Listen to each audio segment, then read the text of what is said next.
Good morning, everybody. It's Sally, and I'm here to greenlight my day. It's one of those days where I've got, the easiest way for me to describe it to you is I've got ants in my pants, and they make me want to do the boogie dance. Okay, have we all heard that one? That makes me feel like I'm about 10 years old. I've been a little under the weather this week, so this was like a self-forced stay-in-the-house day. I should have been rambling 10 miles in the cold and the damp and the possible frost.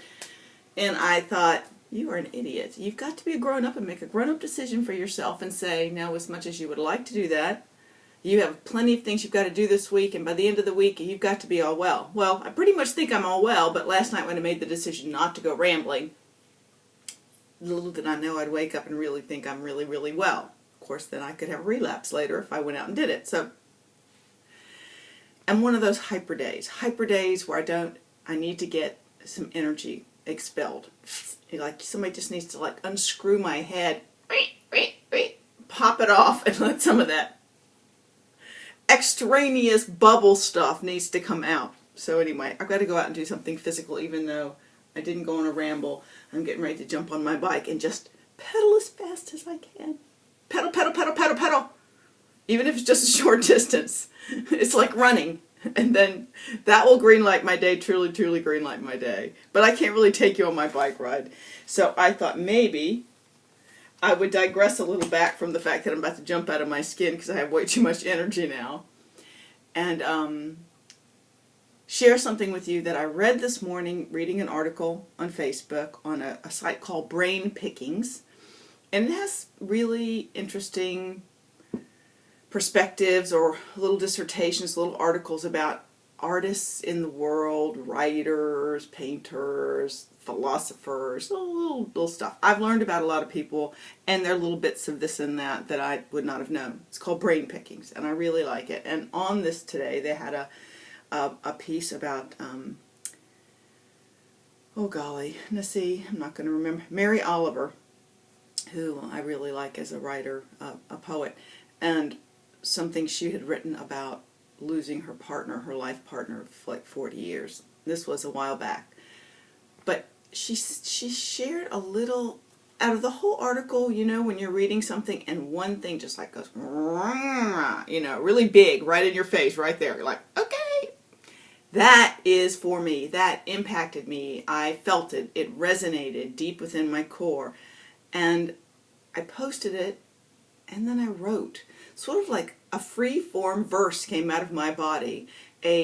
Not only do I think of it as being poetic in expression, but even down to the way that I wrote it down, using lowercase i's instead of capital I's, and not having commas, and having it almost like an E.E. Cummings. Things are kind of running together.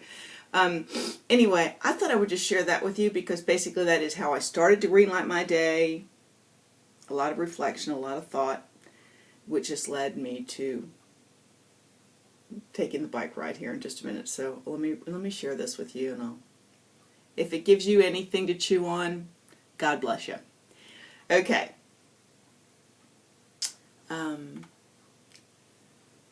this is a description of a union between two people. Perhaps the greatest gift of their union was the way in which they shaped each other's way of seeing and being in the world. The mutually ennobling dialogue between their two capacities for presence. That's it. I know it's kind of wordy, might not really speak to you, so let me just read it one more time. This is talking about, this is a description of a relationship between two special people. And y'all know I'm very relational, and that's why this jumped off the page at me, and I'll share it in a minute. But perhaps the greatest gift of their union, of course one of these ladies is deceased now, the greatest gift of their union was the way in which they shaped each other's ways of seeing and being with the world. Wow, that's powerful. That is so powerful. I have friends that do that with me, but not my partner. Not this way. the mutually enabling, enabling you to feel noble, to be lifted up, affirming, the mutually ennobling dialogue between these two capacities. Two capacities.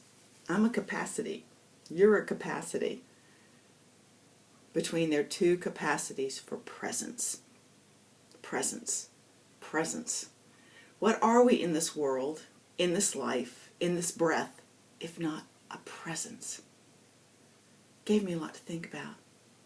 It made me a little sad because I long for that kind of connection in the universe with other human beings. I feel a pure connection with animal.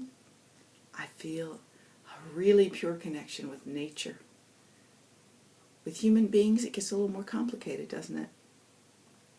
So I'm going to read you the little thing that I wrote, just because it's where my heart is what flowed out of that, seeing there are people in the universe that find a special chemistry, a special person, could be just be a good friend, a soul sister, or more than one soul sister, or a partner for life, that unleash and build up in their union together. And from that union you grow and are more. You are more than the sum of your parts. So this is what I wrote. Don't feel sorry for me, I moan a little bit in the piece. So I read the part about these people, and I say, of this I dream, I hunger, I ache. I am a relational soul. I push, I pull, I struggle, I seek. I find I am my own worst tormentor. I ruminate. Some days it dissipates. Some days I can turn away. I set my face to the sun,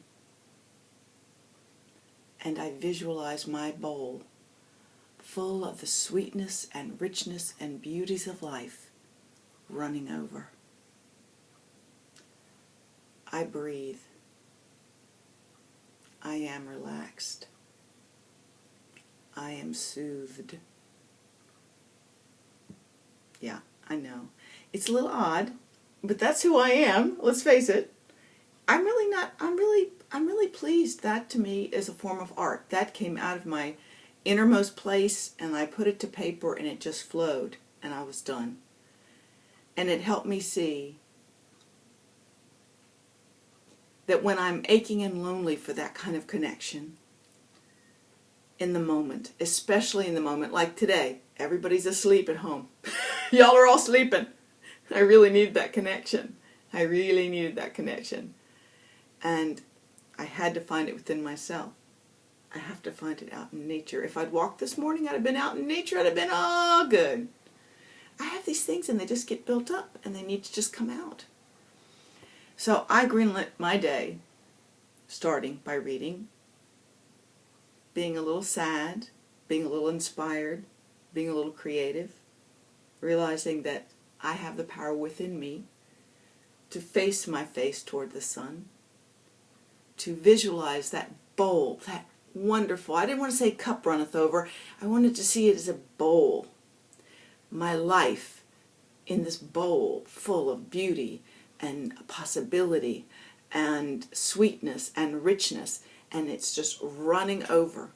So I did a visualization. It just sort of popped into my head. I didn't have to stop thinking about it. It just came. I greenlit my day that way. Now, what am I going to do? I'm getting on my bike. And I might only do a 15-minute ride, but I'm going to pedal my legs like there's no tomorrow and something's after me. And then I'll come home and feel spent and relaxed even more and more rested. So how are you going to greenlight your day today? All kinds of ways to do it. All kinds of ways. Find your own way today. And thank you for being part of a relationship in my life that ennobles me, that lifts me up, that encourages me to be more than I am as an individual to be more than the sum of our parts. You guys make it a great day. Green light, everybody.